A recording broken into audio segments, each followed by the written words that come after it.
You are most welcome to my channel grammar school 26। আশা করি তোমরা ভালো আছো। আজকের ভিডিওতে তোমরা বেশ কিছু সিম্পল সেন্টেন্স কিন্তু খুব গুরুত্বপূর্ণ সেন্টেন্স শিখতে পারবে। Let's start. আমরা বেঁচে থাকার জন্য খাই। We eat to live. তারা শেখার জন্য স্কুলে যায়। They go to school to learn. তিনি আনন্দের জন্য বই পড়েন। He reads books for pleasure. Live অর্থ বেঁচে থাকা, লার্ন অর্থ শিখা, প্লেজার অর্থ আনন্দ। এখানে একটা জিনিস লক্ষ্য করো, এখানে বলা হয়েছে বেঁচে থাকার জন্য, ইংরেজি হয়েছে টু লিভ। এই বাক্যে শিখার জন্য ইংরেজি হচ্ছে টু লার্ন, কিন্তু এই বাক্যে দেখো আনন্দের জন্য এইখানে লেখা আছে ফর প্লেজার। এই দুইটা বাক্যে জন্যের জন্য টু, আর এই বাক্যে জন্যের জন্য ফ ব্যবহার করা আছে। তো এইটা স্বাভাবিক তোমাদের মনে প্রশ্ন জাগতে পারে।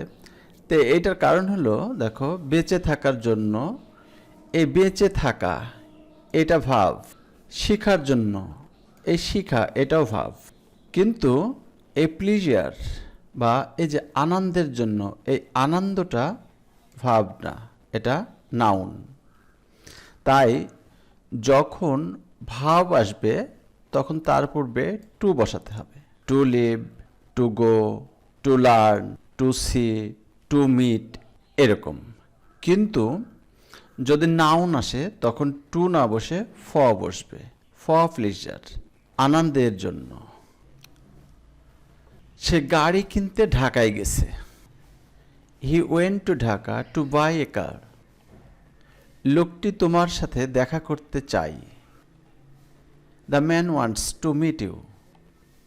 আমি আপনার সঙ্গে কথা বলতে চাই। I want to talk with you.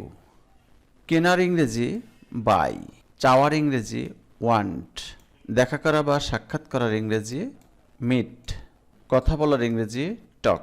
এখানে দেখো কিনতে, দেখা করতে, কথা বলতে, এরকম বলতে, করতে, কিনতে এই তেযুক্ত ভাব থাকলে তার পূর্বে আমরা টু ব্যবহার করব।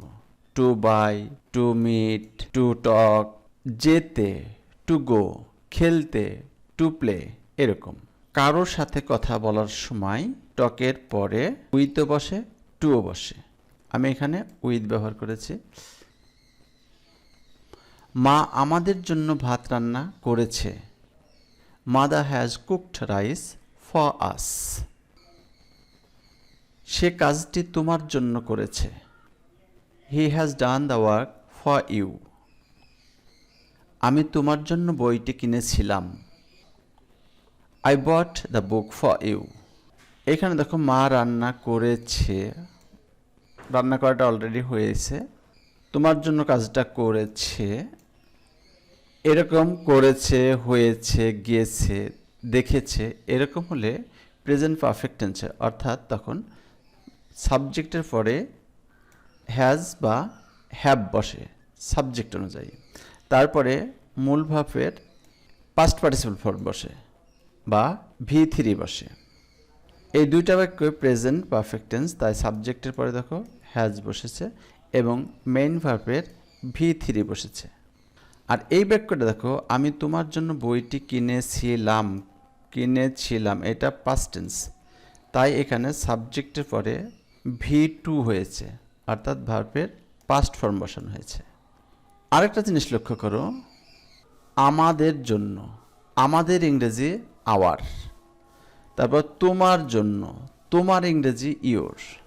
কিন্তু দেখো এখানে এই যে আমাদের জন্য ফর আজ বসেছে, এখানে আওয়ার বসেনি, আমাদের জন্য আওয়ার বসার কথা কিন্তু বসেনি। এখানেও তোমার জন্য ফর ইয়োর বসার কথা কিন্তু বসেনি। কেন বসেনি? কারণ হলো এই এগুলো হচ্ছে প্রিপোজিশন, প্রিপোজিশনের পরে অবজেক্টিভ ফর্ম বসে, সাবজেক্টের অবজেক্টিভ ফর্ম বসে, তাই এখানে আস হয়েছে, এখানে ইউ হয়েছে, এখানেও ইউ হয়েছে। আমি তোমার সাথে কথা বলতে চাই না। I don't want to talk to you. সে কলেজে যায়নি। He has not gone to college. সে গতকাল কলেজে যায়নি। He didn't go to college yesterday. চাওয়ার ইংরেজি ওয়ান্ট। আমি চাই আই ওয়ান্ট। আমি চাই না তখন হবে আই ডোন্ট ওয়ান্ট। কথা বলতে টু টক। তোমার সাথে উইথ ইউ বা টু ইউ। আমি এর পূর্বে দেখিয়েছি উইথ ইউ, অর্থাৎ টকের পরে উইথ অথবা টু দুইটাই ব্যবহার করা যাবে। এইখানে দেখো সে কলেজে যায়নি, এরকম যায়নি খায়নি যদি অতীত সময়ের উল্লেখ না থেকে এরকম থাকে তাহলে সেটা হবে প্রেজেন্ট পারফেক্ট টেন্স। তো এখানে যেহেতু অতীতকালের উল্লেখ নাই তাই এটা প্রেজেন্ট পারফেক্ট টেন্স হয়েছে। হি has not gone to college. কিন্তু এখানে দেখো সে গতকাল কলেজে যায়নি। এখানেও কলেজে যায়নি, এখানেও কলেজে যায়নি, একই জিনিস। পার্থক্য হলো এইখানে এই যে গতকাল এই সময়টা উল্লেখ আছে, তাই এই বাক্যটা পাস্ট ইনডেফিনিট টেন্স হয়ে গেছে। এইখানে প্রেজেন্ট পারফেক্ট তাই হ্যাজ নট গন, আর এটা পাস্ট ইনডেফিনিট তাই সাবজেক্টের পরে ডিডন্ট গো হয়েছে। He didn't go to college yesterday. Yesterday অর্থ গতকাল। আশা করি সে আসবে। I hope he will come. তুমি কি আমার সাথে থাকবে? Will you stay with me? আমি ট্রেন যোগে খুলনা যাব। I shall go to Khulna by train. Hope অর্থ আশা করা। আমি আশা করি আই হোপ। সে আসবে, হি উইল কাম। থাকার ইংরেজি হলো স্টে। উইথ মি আমার সাথে। আর এই বাক্যটা ইন্টারোগেটিভ তাই উইলকে সাবজেক্টের পূর্বে বসানো হয়েছে। Will you stay with me? তুমি কি আমার সাথে থাকবে? Will you go with me? তুমি কি আমার সাথে যাবে? এরকম। বাই ট্রেন অর্থ ট্রেন যোগে, অর্থাৎ ট্রেনে যাওয়া। যদি এখানে থাকতো আমি বাস যোগে খুলনা যাব তাহলে আমি বলতাম I shall go to Khulna by bus. যদি প্লেনে যাওয়া হতো তাহলে বলতাম বাই প্লেন। অর্থাৎ যানবাহনের পূর্বে বাই বসাতে হবে, এটা মনে রেখো। উইথ মি আমার সাথে। উইথ ইউ তোমার সাথে। উইথ হার তার সাথে বা উইথ হিম তার সাথে। সে আমাকে ভুল বুঝেছে। He or she has misunderstood me. তুমি আমাকে ভুল বুঝো না। Don't misunderstand me. আমি তাকে আসতে দেখলাম। I saw him coming. Understand অর্থ কোনো কিছু বোঝা বা বুঝতে পারা, কিন্তু মিসআন্ডারস্ট্যান্ড অর্থ ভুল বোঝা। এখানে ভুল বুঝেছে, সে আমাকে ভুল বুঝেছে, এটা প্রেজেন্ট পারফেক্ট টেন্স, তাই এখানে মিসআন্ডারস্টুড হয়েছে, অর্থাৎ আন্ডারস্ট্যান্ডের পাস্ট পার্টিসিপল আন্ডারস্টুড। আর এটা প্রেজেন্ট পারফেক্ট টেন্স তাই সাবজেক্টের পরে হ্যাজ বসেছে।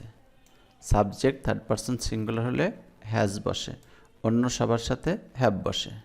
তুমি আমাকে ভুল বুঝো না, তুমি আমাকে ছেড়ে যেও না, তুমি আমাকে দুঃখ দিও না, তুমি আমাকে কষ্ট দিও না, এই রকমের ইংরেজি করার সময় ডন্ট তারপরে ওই ভাবটা তারপরে মি বসাতে হবে। I saw him coming. আমি তাকে আসতে দেখলাম। এইখানে যদি আমি বলতাম I saw him to come তবু হতো। I saw him to come. Subject ব্যক্তিবাচক, তারপরে ভাব, তারপর অবজেক্ট ব্যক্তিবাচক, এরপরে যে ভাব আসে তার সাথে আইএনজি যুক্ত করতে হবে। আমি তাকে আসতে দেখলাম, আই স হিম কামিং। আমি তাকে যেতে দেখলাম, আই স হিম গোয়িং। আমি তাকে খেলতে দেখলাম, আই স হিম প্লেয়িং। এরকম। সে এখানে আসতে পারে। She may come here. সে গান গাইতে পারে। She can sing a song. আমি তোমাকে সাহায্য করতে পারি। I can help you. এখন এইখানে দেখো সে এখানে আসতে পারে, এই যে আসতে পারে, আবার এখানেও আছে গাইতে পারে, সাহায্য করতে পারি। দেখো এই দুইটা বাক্যে ক্যান বসেছে সাবজেক্টের পরেই, এই যে ক্যান। কিন্তু এইখানে দেখো মে বসেছে। পারা থাকার পরেও এখানে ক্যান না বসে মে বসেছে। এটার কারণ হলো এইখানে সম্ভাবনা আছে, সে আসতে পারে, তাই এখানে মে বসানো হয়েছে। সম্ভাবনা বোঝালে সাবজেক্টের পরে মে বসাতে হবে, তারপর ভার্বের V1। আর এই বাক্যে সামর্থ্য বোঝাচ্ছে, সে গাইতে পারে, সে হাঁটতে পারে, সে লিখতে পারে, এগুলি সামর্থ্য। যখন সামর্থ্য বোঝাবে তখন সাবজেক্টের পরে ক্যান বসাবো, আর সম্ভাবনা বোঝালে মে বসাবো। সিং অর্থ গান গাওয়া, সং অর্থ গান। সে তোমাকে সাহায্য করতে পারত, হি কুড হেল্প ইউ। দেখো আগের বাক্যে আমরা শিখলাম পারে, আর এখানে আছে পারত, অর্থাৎ এটা পাস্ট, তাই এখানে ক্যানের পাস্ট কুড বসানো হয়েছে। আর ক্যান, কুড, শ্যাল, শুড, মে, মাইট এদের পরে সবসময় V1 বসে, অর্থাৎ ভার্বের প্রেজেন্ট ফর্ম বসে। তারা সেখানে গেল, দে হ্যাভ গন দেয়ার, অর্থাৎ তারা সবেমাত্র গেল, তখনই এই কথা বলেছে তারা সেখানে গেল, দে হ্যাভ গন দেয়ার। যাওয়ার ইংরেজি গো, কিন্তু এটা প্রেজেন্ট পারফেক্ট, তাই সাবজেক্টের পরে হ্যাভ বসেছে এবং মূল ভার্বের V3 বসানো হয়েছে। তবে এই বাক্যটাকে অন্যভাবে বলা যায়, সেটা হচ্ছে দে ওয়েন্ট দেয়ার। তাহলে আরেকটু অতীত বোঝাবে, দে ওয়েন্ট দেয়ার, তারা সেখানে গেছে, এরকম হতো। আমি তোমার সমস্যাটি বুঝি, আই আন্ডারস্ট্যান্ড ইউর প্রবলেম।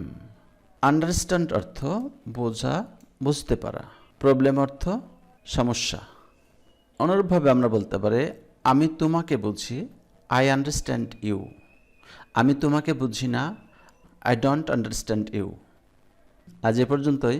আশা করি এই ভিডিওটা যদি ভালোভাবে তুমি দেখে থাকো, তাহলে অবশ্যই এই রকম বাক্যের মতো আরও অনেক বাক্য তুমি এখন নিজে তৈরি করতে পারবে। ভিডিওটা ভালো লাগলে লাইক করবা, কমেন্ট করবা, আর আমার চ্যানেলে প্রথম হয়ে থাকলে চ্যানেলটি সাবস্ক্রাইব করবা এই রকমের ভিডিও পাওয়ার জন্য। ভালো থেকো, সুস্থ থেকো, আল্লাহ হাফিজ।